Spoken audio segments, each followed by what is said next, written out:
this. Thank you, SNUB and Stephen, for inviting CPRE along this afternoon. Pretty much says what we're about, our title, Campaign to Protect Rural England. When Mr. Brown announced the whole eco-town idea, he'd just become Premier, I believe, and it was the thing he wanted to introduce to the country. Most of us at CPRE thought, oh no, another threat to greenfield sites. As the previous speaker said, they were originally planned or originally envisaged for brownfield sites, but communities of this size do not fit on existing brownfield sites. So we were faced with a dilemma. As soon as you put eco into anything, whether it's involved with wind farms, wind energy or towns, you immediately are pandering to a soft centre in England, which is that we must save the planet and we must do something to save the planet. And it's very hard as a campaigning organisation to come out and say we are not going to support that action. But generally speaking, where CPRE has been involved in eco-town consultations, we have taken the view that essentially they are greenfield developments on a large scale, and that our commitment to save greenfield land and green belt countryside is stronger than the so-called desire of some people to get us to support saving the planet, although we firmly back all the measures to reduce the impact of greenhouse gases on climate change. We do not believe in most instances that eco-towns are part of that battle. Coming to Rackheath, as I explained to Stephen, James and I had an informal meeting we had with two members of SNUB a month or so ago. We consider each planning application at the planning stage and form a view then. And so we're not in a position to absolutely say that we will come out against the eco-town, because that wouldn't be my decision, it wouldn't be James's decision, it wouldn't be possible at this moment.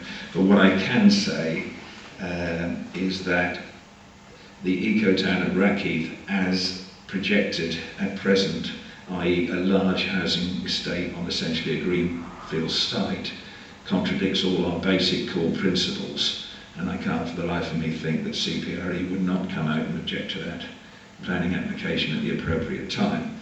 We have had an informal meeting on the matter, which is really essentially our executive committee plus other interested members of CPRE, and the overwhelming feeling of all present was that this is a very inappropriate and ill-judged development. So I think you can feel, without predetermining the issue, confident that CPRE will support your opposition of the eco-town at the appropriate time. We cannot join together with you, we've talked about this before, where we sort of come alongside as part of the same action group, really. We would have to make separate representation to the planning stage to put our views over, which we've done on many occasions recently at wind farm inquiries and things like that, where we either stand alongside the local objectors or not, as the case may be.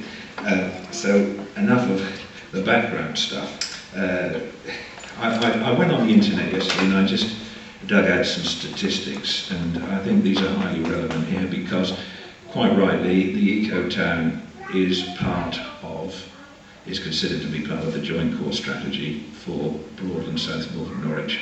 Norfolk County Council also signatories to the strategy. And this strategy envisages that between 2008 and 2026 in the Norwich area there will be 37,000 additional homes, 33,000 of which will be in the Norwich policy area, which is a much closer, I've got a map of it here, but you won't see it from there, a close area pretty much around Norwich, which will essentially urbanise huge acreages of countryside. Envisaged in the strategy are 27,000 new jobs, and at the sort of average of around 3 people per home, you can soon work out that we're looking at another 100,000 people at least in and around Norwich. Just to put that in perspective, the present population of the Norwich City Council area is 132,000. the present population of the Norwich urban area, which is not the same as the Norwich policy area, it's the continuous area of urban development around Norwich, is 200,000. So you're essentially increasing the size of Norwich by 50%, the Norwich urban area from 200,000 to 300,000. You're getting towards the size of Bristol, which is about 440,000 at present, and you're changing the nature of all of our countryside in and around Norwich. And the eco-town is well, a soft sell to try and make some of this acceptable.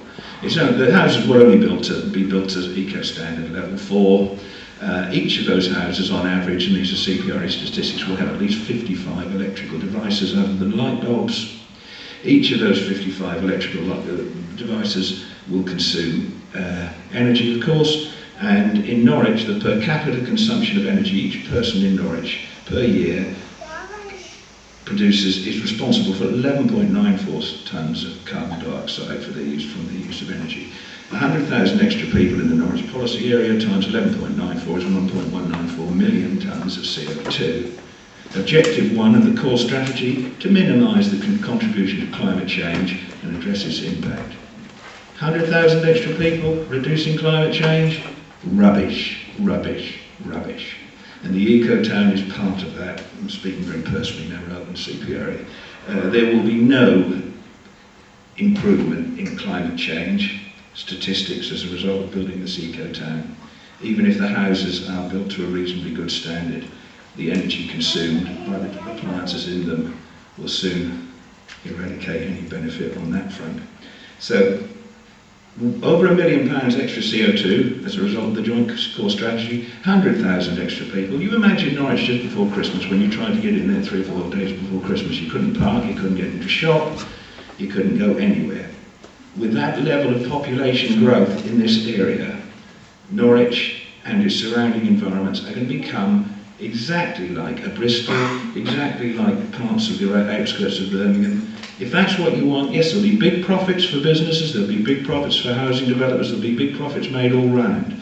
But the formerly lovely county town surrounded by pleasant countryside, the place that we all chose to live in or near, will not be the same animal. There's no two ways about it. However many times the word sustainable is used in the joint core strategy, and it's used almost in every sentence, and this is only a tiny bit of the joint core strategy, it's about 3 volumes, and sustainable must be used about 700,000 times in it. This is not sustainable.